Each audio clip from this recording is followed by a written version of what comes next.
বন্ধুরা, আশা করি তোমরা সবাই ভালো আছো। তোমার চ্যানেলে তোমাদের সবাইকে স্বাগতম। তো এই মুহূর্তে আমরা যে বিষয় নিয়ে আলোচনা করব, তোমরা যারা এবছর মাধ্যমিক পরীক্ষা দেবে তারা তোমরা সবাই জানো যে তোমাদের সিলেবাস পরিবর্তন হয়েছে এবং নতুন সংশোধিত সিলেবাস হলেও একটা কথা মাথায় রাখতে হবে, আমাদের অঙ্কের যে বিষয়টা রয়েছে সেটাতে আমরা লক্ষ্য করেছি যে পাটিগণিতেও কোনো প্রকার সিলেবাস কমানো হয়নি, মানে প্রত্যেকটা পার্টি কিন্তু আছে, এমনকি বীজগণিতের ক্ষেত্রেও কিন্তু তাই আমাদের সমস্ত সিলেবাসটা কিন্তু আমাদের রয়েছে। তো যাই হোক, সংশোধিত সিলেবাস হলেও আমাদের এবছরে যেটা সিলেবাসে রয়েছে সেটা দেখো বীজগণিতের ক্ষেত্রে, কারণ আজকের আলোচনা বীজগণিতের ইম্পর্টেন্ট অঙ্কগুলো কী কী রয়েছে, কোনগুলো আমরা প্র্যাকটিস করবো বা কোনগুলো পরীক্ষায় আসতে পারে তার বিস্তারিত আলোচনা। এর আগের ভিডিওতে পাটিগণিত সম্পর্কে আমরা আলোচনা করেছি, এর ইতিপূর্বে আমরা প্রয়োগ সম্পর্কে আলোচনা করেছি, কোন কোন প্রয়োগগুলো পড়বে, এবং আরও বিভিন্ন প্রকার ভিডিও কিন্তু ইতিমধ্যে তোমরা দেখতে পেয়েছো যে অধ্যায়ভিত্তিক আলোচনাগুলোও কিন্তু করা রয়েছে। তো যাই হোক, আজকের আলোচনায় বীজগণিত। তো বীজগণিতে আমাদের সিলেবাসে যেটা রয়েছে, আমাদের 4টে অধ্যায় রয়েছে, অধ্যায় 1, অধ্যায় 5, অধ্যায় 9 এবং অধ্যায় 13। অর্থাৎ আমাদের যেটা রয়েছে একচল বিশিষ্ট দ্বিঘাত সমীকরণ, তারপরে রয়েছে অনুপাত সমানুপাত এবং রয়েছে দ্বিঘাতকরণী এবং আরেকটা হলো ভেদ।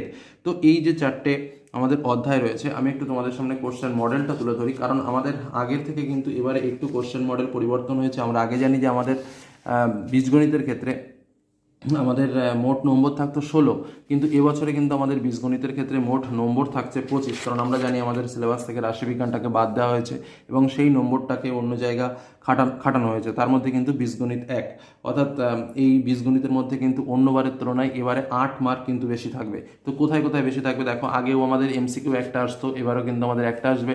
আগে আমাদের শূন্যস্থান একটা আসতো, কিন্তু এবছরে কিন্তু আমাদের শূন্যস্থান দুটো আসবে। সত্য মিথ্যা আগে একটা আসতো, এবার আমাদের সত্য মিথ্যা দুটো আসবে। সংক্ষিপ্ত প্রশ্ন আগেও দুটো আসতো, এবারও দুটো আসবে। যাই হোক, আর যেটা 3 মার্কের কোশ্চেন, আগে আমাদের কিন্তু 3টে আসতো, অর্থাৎ 9 মার্কের থাকতো, এবার কিন্তু 3 মার্কের প্রশ্ন আসবে 5টা, অর্থাৎ এখানে কিন্তু থাকছে 15 মার্ক। সব মিলে কিন্তু আমাদের এবার বীজগণিত থেকে হচ্ছে 24 মার্ক। অর্থাৎ তোমরা বুঝতেই পারছো যে আমাদের বীজগণিতের ওপর একটু জোর দিতে হবে এবং ভালোভাবে কিন্তু প্র্যাকটিসগুলো করতে হবে। তো যাই হোক, এই 4টে চ্যাপ্টারের মধ্যে কোন কোন পার্টগুলো আমরা ভালোভাবে প্র্যাকটিস করবো বা কী কী পড়বো সে সম্পর্কে তোমাদের সামনে তুলে ধরি। একদম আমি তোমাদের সামনে ঠিক যেভাবে এর আগের ভিডিওগুলোও তুলে ধরেছি, তোমাদের অনেক সুবিধা হয়েছে। তোমরা নিজেরা পারলে বই নিয়ে বসো, ভিডিওটা পজ করে, এবং ধীরে ধীরে এইগুলোকে দাগিয়ে নাও, তাহলে দেখবে তোমাদের অনেকটাই সুবিধা হবে। তো প্রথম আমরা চলে আসি, আমরা পুরো অধ্যায়ভিত্তিক আলোচনা করব। প্রথম অধ্যায়ে আমরা চলে আসি একচল বিশিষ্ট দ্বিঘাত সমীকরণ, পেজ নম্বর 1-এ আমরা চলে আসি। আজ আমরা যেটা বলবো সেটা হচ্ছে পরপর বলে যাবো, একদম পরপর পেজগুলো তোমরা দাগিয়ে নিতে পারবে। দেখো, পেজ নম্বর 4-এ চলে আসি আমরা সরাসরি। পেজ নম্বর 4-এ দেখো প্রয়োগ রয়েছে 4, 5, একদম তোমাদের সামনে তুলে ধরছি, তোমরা বিষয়টা একটু ভালো করে দেখে নাও। পেজ নম্বর 4-এ দেখো প্রয়োগ রয়েছে 4, 5, মোস্ট ইম্পর্টেন্ট। তারপরে দেখো কোষে দেখিতে রয়েছে, কোষে দেখি 1.1-এ রয়েছে, একদম চলে যাও। দেখো 3 দাগের অঙ্কটা, কি বলছি দেখতে পাচ্ছ, 3 দাগের অঙ্কটা, এই অঙ্কটা কিন্তু মোস্ট ইম্পর্টেন্ট।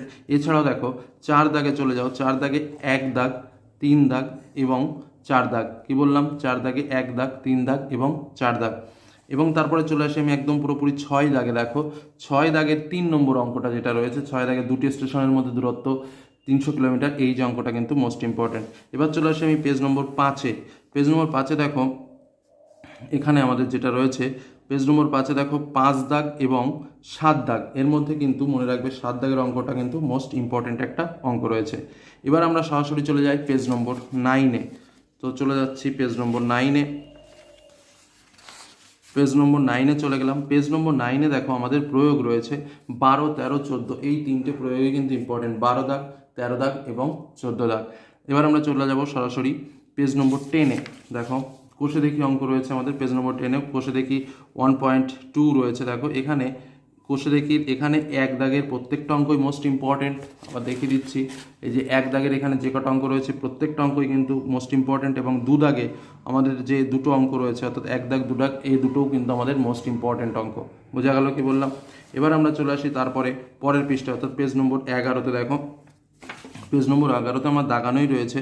দেখো এই যে 8 দাগের অঙ্কটা, তারপরে 11 দাগের অঙ্কটা, তারপরে 14 দাগের অঙ্কটা, তারপর হচ্ছে তোমার 17 দাগের অঙ্কটা, 18 দাগের অঙ্কটা, 19 দাগের অঙ্কটা, এগুলো কিন্তু মোস্ট ইম্পর্টেন্ট অঙ্ক। এই অঙ্কগুলো কিন্তু অবশ্যই ভালো করে প্র্যাকটিস করবে। এবার আমরা চলে আসি আমাদের পরবর্তী পেজ, অর্থাৎ পেজ নম্বর 12-তে মোস্ট ইম্পর্টেন্ট অঙ্ক রয়েছে দুটো, 17 এবং 18 দাগের দুটো অঙ্ক রয়েছে, প্রয়োগ রয়েছে। পেজ নম্বর 12-তে দেখো 17 দাগের প্রয়োগটা এবং 18 দাগের প্রয়োগটা, এই দুটো প্রয়োগ কিন্তু মোস্ট ইম্পর্টেন্ট, খুব ভালো করে প্র্যাকটিস করবে। এবার আমরা চলে আসবো তারপরের পেজ, অর্থাৎ পেজ নম্বর 13-তে। দেখো পেজ নম্বর 13-তে আমাদের অনেকগুলো অঙ্ক রয়েছে, এর মধ্যে আমি জাস্ট কয়েকটা অঙ্ক বলছি। দেখো 2, আবার দেখো 2 দাগ, 3 দাগ, 5 দাগ, 7 দাগ এবং 8 দাগ। এই অঙ্কগুলো আমি বললাম, কিন্তু মনে রাখবে 5 দাগ এবং 8 দাগ, এই অঙ্কটা 5 দাগ এবং 8 দাগ কিন্তু মোস্ট ইম্পর্টেন্ট অঙ্ক। বোঝা গেল কি বললাম?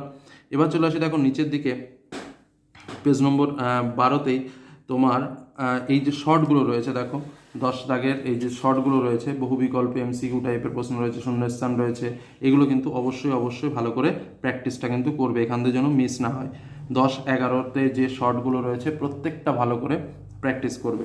এবার আমরা চলে আসি তারপরে একদম সরাসরি চলে যাব পেজ নম্বর 16তে। পেজ নম্বর 16তে দেখো 3খানা প্রয়োগ রয়েছে, 20, 21 এবং 22। কি বললাম? দেখো 20 দাগের প্রয়োগটা রয়েছে, 21 দাগের প্রয়োগটা রয়েছে এবং 22 দাগের প্রয়োগটা রয়েছে। এর মধ্যে দেখো পরিষ্কারভাবে 21 দাগ এবং 22 দাগ, অর্থাৎ প্রয়োগ 21 এবং প্রয়োগ 22 কিন্তু মোস্ট ইম্পর্টেন্ট অঙ্ক। এবার আমরা চলে যাব তার পরবর্তী পেজ নম্বর 17তে। দেখো পেজ নম্বর 17তে 11 দাগে x² + bx + c = 0 দ্বিঘাত সমীকরণে তোমার পূর্ণ বর্গাকার প্রকার যেটা বলছে, এই যে 11 দাগে যে অঙ্কটা রয়েছে এই অঙ্কটা কিন্তু মোস্ট ইম্পর্টেন্ট একটা অঙ্ক। এবার আমরা চলে যাবো সরাসরি পেজ নম্বর 19-এ। পেজ নম্বর 19-এ দেখো দুটো প্রয়োগ রয়েছে, 25 আর 26। এর মধ্যে 26 দাগেরটা কিন্তু মোস্ট ইম্পর্টেন্ট, 25 দাগেরটাও প্র্যাকটিস করে রাখবে। কি বললাম বোঝা গেল? যে কথাগুলো বলছি ভালো করে মন দিয়ে শুনে রাখবে। এবার চলে আসবো আমি তারপরে সরাসরি পেজ নম্বর 22-এ। সরাসরি চলে গেলাম পেজ নম্বর 22-এ। দেখো কোষে দেখি 1.4 রয়েছে। এবার দেখো এখানে আমার দাগানোই রয়েছে 1-এর 3 দাগের অঙ্কটা, 1-এর 3 দাগের অঙ্কটা। কি বললাম বোঝা গেল? দেখো 2-এর যে অঙ্কগুলো রয়েছে, আমি আবারও বলছি 2-এর যে অঙ্কগুলো রয়েছে এই অঙ্কগুলো প্রত্যেকটা প্র্যাকটিস করবে, কোনোটা বাদ দেবে না, কারণ এর মধ্যে দিয়ে কোনটা আসবে তার কোনো গ্যারান্টি নেই। এবার চলে আসি আমি 3 দাগে। 3 দাগে দেখো 3-এর 2, 3, 5, 7 এবং 8। আবারও বলছি 3-এর 2, 3, 5, 7 এবং 8 প্রত্যেকটা অঙ্ক ভালো করে প্র্যাকটিস করবে। এবার আমরা চলে যাব পেজ নম্বর 25-এ। পেজ নম্বর 25-এ দেখো 4টে অঙ্ক রয়েছে তোমার, 32, আবারও বলছি দেখো 32, 33, 34 এবং নিচে রয়েছে 35। দেখো প্রথমেই বলে রাখি, এই যে 4টে অঙ্ক রয়েছে এই 4টে অঙ্কের ভেতরে একটা অঙ্ক আসার প্রবল সম্ভাবনা, প্রবল থেকে প্রবল, তার মধ্যে 33 এবং 34 আবার মোস্ট ইম্পর্টেন্ট। তো আমি বলবো যে প্রত্যেকটা অঙ্কই কিন্তু এখানে ভালো করে প্র্যাকটিস অবশ্যই করবে। এবার আমরা চলে যাবো পেজ নম্বর 27-এ। পেজ নম্বর 27-এ দেখো আমাদের 3খানা রয়েছে, 37, 38 এবং 39। 4টে রয়েছে, 36, 37, 38, 36 দাগ আসে না, তো 37, 38, 39 এই যে 3টে অঙ্ক রয়েছে এই 3টে অঙ্ক কিন্তু প্র্যাকটিস করবে। এর মধ্যে 38 এবং 39 এই দুটো অঙ্ক মোস্ট ইম্পর্টেন্ট, আমি কিন্তু বলে দিচ্ছি সব, 38 এবং 39 মোস্ট ইম্পর্টেন্ট। এবার আমরা চলে যাবো পেজ নম্বর 28-এ, অর্থাৎ এর পরের পৃষ্ঠায়। পেজ নম্বর 28-এ দেখো 40, 41, 42 এবং 43। কি বললাম? প্রয়োগ রয়েছে, প্রয়োগ উপরের দিকে রয়েছে প্রয়োগ 40, প্রয়োগ 41, প্রয়োগ তারপরে রয়েছে তোমার প্রয়োগ 42 এবং প্রয়োগ 43। এর মধ্যে দেখো এই যে 4টে অঙ্কের মধ্যে 40, 42 এবং 43, আবার বলছি প্রয়োগ 40 একদম প্রথমের অঙ্কটা, প্রয়োগ 40, প্রয়োগ 42 এবং 43 এই যে 3টে অঙ্ক বললাম মোস্ট ইম্পর্টেন্ট। এর মধ্যে 40 আর 42টা তার থেকে বেশি ইম্পর্টেন্ট, 40 দাগ আর এদিকে হচ্ছে তোমার 43 দাগ, 40 দাগ এবং 43 দাগ কিন্তু মোস্ট ইম্পর্টেন্ট। বোঝা গেল কি বললাম? এবার চলে আসি আমরা তারপরে পেজ নম্বর 29-এ দেখো কোষে দেখিতে চলে আসি আমরা সরাসরি। কোষে দেখিতে দেখো আমি তোমাদের যে কটা দাগ দিচ্ছি এগুলো খুব ভালো করে পড়বে। 5 দাগ, 6 দাগ, 7 দাগ এবং 8-এর হচ্ছে তোমার 3, 4 আর হচ্ছে তোমার 9 দাগ। এই যে অঙ্কটা দাগালাম একদম পুরো দেখে নাও, 5, 6, 7, 8-এর 3 দাগ, 4 দাগ এবং 9 দাগ। এই অঙ্ক কটা ভালো করে প্র্যাকটিস করো। এবার আমরা সরাসরি চলে যাবো পেজ নম্বর 30-এ। পেজ নম্বর 30-এ দেখো আমাদের শর্ট কোশ্চেন রয়েছে। দেখো আমাদের প্রথমে বলেছি শর্ট কোশ্চেনের জন্য ওরকমভাবে একটা করে সাজেশন দেওয়া যায় না, শর্ট কোশ্চেনগুলো প্রত্যেকটাই প্র্যাকটিস করবে, কারণ 12তে এখানে সব শর্ট রয়েছে, অল শর্ট, এবং তারপরে যে শর্টগুলো রয়েছে সেগুলো কিন্তু তোমরা প্র্যাকটিস করবে। দেখো আমাদের নম্বর বেশি, আমাদের প্র্যাকটিসও করতে হবে বেশি, আমাদের করতে হবে বেশি, এইগুলো আমাদের যে পার্ট রয়েছে, অর্থাৎ একচল বিশিষ্ট দ্বিঘাত সমীকরণ, সেটা তোমাদের সামনে শেয়ার করলাম। এবার আমরা চলে যাব আমাদের এর পরে যে চ্যাপ্টার রয়েছে আমাদের অনুপাত সমানুপাত। আমরা চলে যাব পেজ নম্বর 81-তে চলে যাই, তাহলে আমরা পেয়ে যাব অনুপাত এবং সমানুপাত। তো যাই হোক, অনুপাত সমানুপাত আমাদের শুরু হচ্ছে পেজ নম্বর 77 থেকে। পেজ নম্বর 77 থেকে আমাদের অনুপাত সমানুপাত শুরু হচ্ছে। তো যাই হোক, আমি তোমাদের সামনে এরকমভাবে পেজ নম্বরটা বলে দিচ্ছি, তোমরা একটু বইয়ের সঙ্গে দাগিয়ে নাও ঠিক একইভাবে। যেমন ধরো এই যে পেজ নম্বর 81-তে 17, 18, 19 এবং 21 দাগ।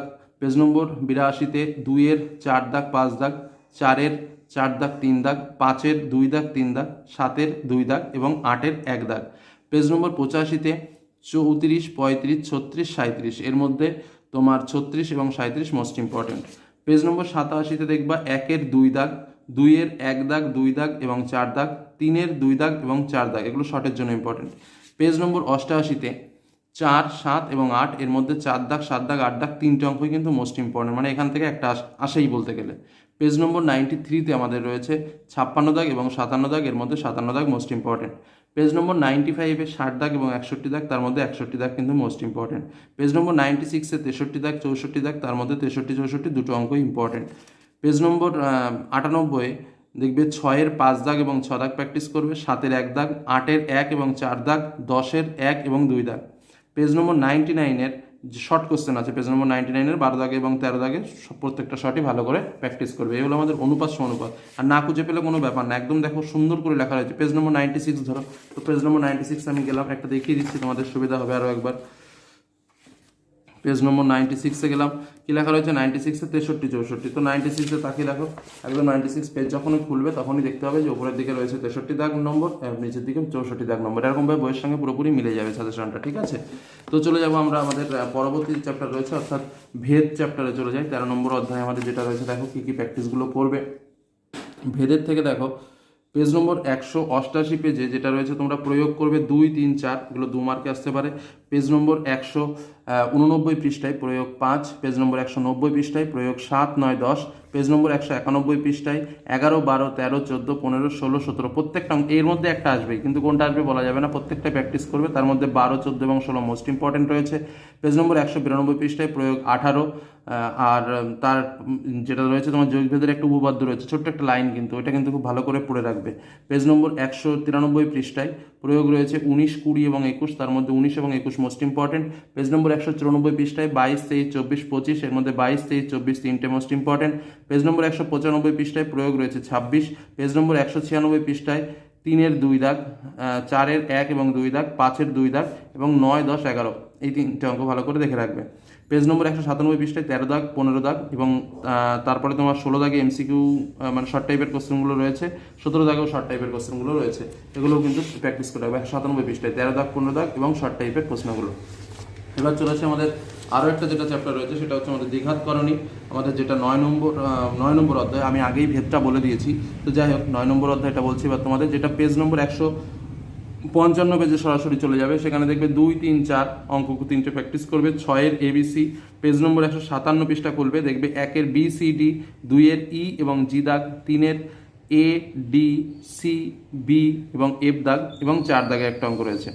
পেজ নম্বর 158 পৃষ্ঠায় দেখবে 31, 32, 33, এর মধ্যে 31 এবং 32 দাগ মোস্ট ইম্পর্টেন্ট। পেজ নম্বর 159 পৃষ্ঠায় দেখবে 36 এবং 37 দাগের ABCD, তার মধ্যে B এবং D মোস্ট ইম্পর্টেন্ট রয়েছে। পেজ নম্বর 161 পৃষ্ঠায় দেখবে 3, 4, 5, 6, 3, 4, 5 আর 6-এর 1, 2, 3, 4, তার মধ্যে 4 এবং 5 দাগে যে অঙ্কটা রয়েছে পেজ নম্বর 161-তে, তোমরা একটু বইয়ের সঙ্গে আমার কথার সঙ্গে মিলিয়ে নাও, তাহলেই দেখবে হয়ে যাবে, সেটা কিন্তু মোস্ট ইম্পর্টেন্ট। আর 7 দাগে শর্ট টাইপের কোশ্চেন রয়েছে, সেগুলো অল প্র্যাকটিস, শর্ট টাইপের বলছি সরি, 7 দাগে যে অঙ্কগুলো রয়েছে সেগুলো প্র্যাকটিস করবে, এবং 8 দাগে যে অঙ্কটা রয়েছে সেটা, শর্টগুলো রয়েছে 162 পৃষ্ঠায়, 9 দাগে একটা অঙ্ক রয়েছে, আর 10 এবং 11 দাগে শর্ট রয়েছে, তো এই 10, 11 শর্টগুলো প্র্যাকটিস করবে।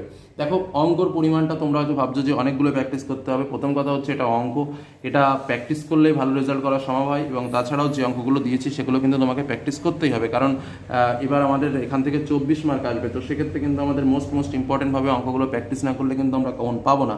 আর এটা তোমরা ধরে রাখতে পারো, যে অঙ্কগুলো তোমাদের সামনে তুলে ধরলাম এই অঙ্কগুলো তোমাদের প্র্যাকটিস করতেই হবে, কারণ এর মধ্যে দিয়েই তোমাদের অঙ্কগুলো আসবে, এর থেকে আর শর্ট করতে গেলে কিন্তু অঙ্কের রিস্ক হয়ে যাবে, এটা তোমাদের বলে রাখলাম। তো এই হলো আলোচনা, ভালো লাগলে অবশ্যই লাইক করো, বন্ধুদের সঙ্গে শেয়ার করো, আর যে অঙ্কগুলো তোমাদের প্র্যাকটিস করতে দিলাম এগুলো অবশ্যই ভালোভাবে প্র্যাকটিস করো, তাহলেই কিন্তু ফাইনালে একটা ভালো রেজাল্ট তোমরা আশা করতেই পারো। তো এই হলো আলোচনা, ভালো লাগলে লাইক করো, বন্ধুদের সঙ্গে শেয়ার করো, যারা চ্যানেলে নতুন এখন সাবস্ক্রাইব করো অবশ্যই সাবস্ক্রাইব করো। ধন্যবাদ।